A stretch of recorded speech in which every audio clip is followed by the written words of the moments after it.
जब भी trade war की बात होती है, उनका मोटिव अपनी इकोनॉमी को प्रोटेक्ट करना होता है। लेकिन साल 2018 में डोनाल्ड ट्रंप ने जो यूएस चाइना ट्रेड वॉर शुरू की, उसे आज तक की डम्बेस्ट ट्रेड वॉर कहा जा रहा है। क्यों? क्योंकि जिस वॉर का एम चाइना को कमजोर करना था, उसका सबसे बड़ा नुकसान खुद अमेरिका को उठाना पड़ा। ट्रंप ने चाइना से आने वाले $550 बिलियन के इंपोर्ट्स पर हेवी टैरिफ लगा दिए, ये सोचकर कि यूएस मैन्युफैक्चरिंग को बूस्ट मिलेगा और ट्रेड डेफिसिट कम होंगे। We can't continue to allow China to rape our country, and that's what they're doing. लेकिन यूएस इकोनॉमी में इन्फ्लेशन बढ़ गया, बिजनेसमैन और फार्मर्स को भारी लॉस हुआ और चाइना ने नए ट्रेड पार्टनर्स ढूंढ लिए। एक्सपर्ट्स का मानना है कि ये ट्रेड वॉर अमेरिका के लिए एक इकोनॉमिक मिसकैलकुलेशन साबित हुई, जिसमें फायदे से ज्यादा नुकसान उठाना पड़ा। तो आखिर ये स्ट्रैटेजी कैसे फेल हुई, चलिए समझते हैं आज के इस वीडियो में।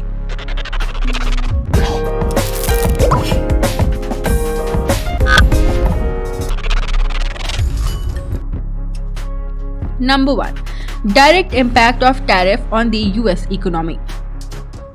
ट्रंप एडमिनिस्ट्रेशन ने चाइनीज इंपोर्ट्स पर टैरिफ लगा दिए, जिससे यूएस में गुड्स की कॉस्ट बढ़ गई। रिजल्ट, इन्फ्लेशन रिकॉर्ड लेवल तक पहुंच गया और अमेरिकन कंज्यूमर्स को हर साल $1,300 ज्यादा खर्च करने पड़े। यूएस इंडस्ट्रीज भी इससे बुरी तरह इम्पैक्ट हुई। 2018 और 19 के बीच में अमेरिकन बिजनेस को एडिशनल $46 बिलियन का लॉस सिर्फ टैरिफ की वजह से हुआ, क्योंकि रॉ मटेरियल महंगी हो गई थी, प्रोडक्शन कॉस्ट बढ़ गया और बिजनेसमैन को या तो लॉस उठाना पड़ा या फिर प्राइस बढ़ाने पड़े। Number 2. Struggle of US farmers. US farmers China के सबसे बड़े सप्लायर्स में से एक थे। चाइना यूएस से हर साल $12 बिलियन के सोयाबीन्स इंपोर्ट करता था, लेकिन टैरिफ के बाद उन्होंने ब्राजील और अर्जेंटीना से लेना शुरू कर दिया। रिजल्ट, यूएस सोयाबीन एक्सपोर्ट्स 44% गिर गया और फार्मर्स को $24 बिलियन का डायरेक्ट लॉस हुआ। इसके अलावा पोर्क और डायरी इंडस्ट्रीज भी बुरी तरह इम्पैक्ट हुआ। लोवा और इलिनॉइस जैसे एग्रीकल्चर स्टेट्स में फार्म बैंकरप्टीज 20% तक बढ़ गई। ट्रंप ने बेल आउट पैकेज दिए, लेकिन वो सिर्फ टेम्पररी सॉल्यूशन थे।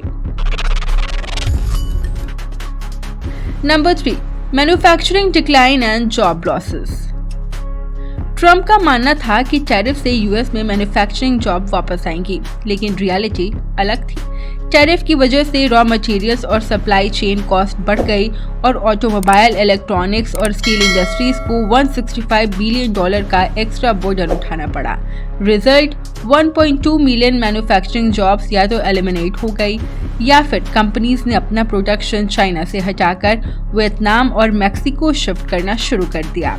बोइंग, जनरल मोटर्स और एप्पल जैसे बड़े ब्रांड्स भी इम्पैक्टेड हुए। Number 4. Trade deficit increased instead of decrease. Trade war का मेन एम था यूएस चाइना ट्रेड डेफिसिट को कम करना, लेकिन साल 2017 में जो डेफिसिट $375 बिलियन था, वो साल 2022 तक $420 बिलियन तक पहुंच गया।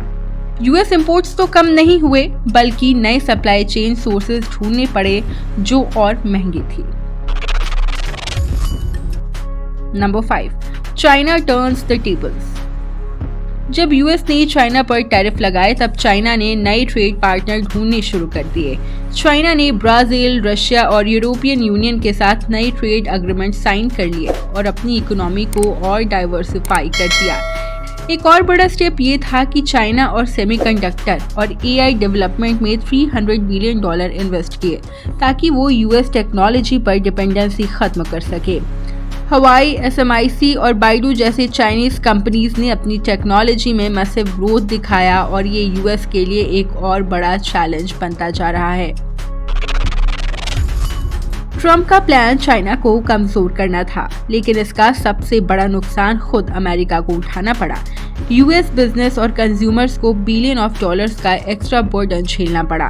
ट्रेड डेफिसिट और बढ़ गया, फार्मर्स अपने बड़े बायर्स को खो बैठे और मैन्युफैक्चरिंग जॉब्स एलिमिनेट हो गई। इसी वजह से इकोनॉमिस्ट और पॉलिसी एक्सपर्ट्स इस ट्रेड वॉर को the dumbest trade war in history कह रहे हैं। अब इस पर आपका क्या ओपिनियन है, हमें कमेंट में ज़रूर बताएं। और अगर ये वीडियो इन्फॉर्मेटिव लगी हो तो लाइक, शेयर एंड सब्सक्राइब करना ना भूलें। Thanks for watching.